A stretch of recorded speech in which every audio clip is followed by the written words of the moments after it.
কাটো চার্জারটা রাখো, ওখানে রাখো, ওখানে রাখো।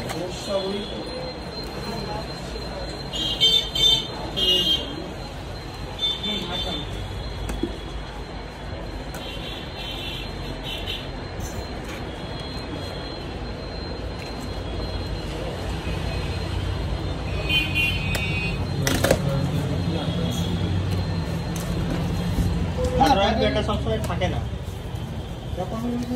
চলো বার করো চার্জার বার করো। এতে তাড়াতাড়ি তোমার চার্জ হবে, যত তাড়াতাড়ি তোমার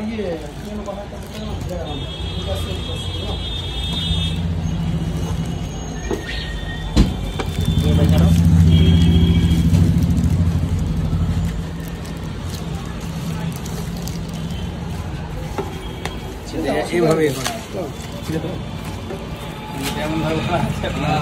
অনলাইন ফনলাইন থেকে নিতে গেলে তো খুঁজে পাবো না, দোকান থেকে নিলে তো দোকান মালটা হাতে নেড়ে চেড়ে দেখে নিতে পারছো না, অনলাইনে তো সেটা হবে না। আর এখন ইলেকট্রনিক জিনিস অনলাইনে রিটার্ন হয় না।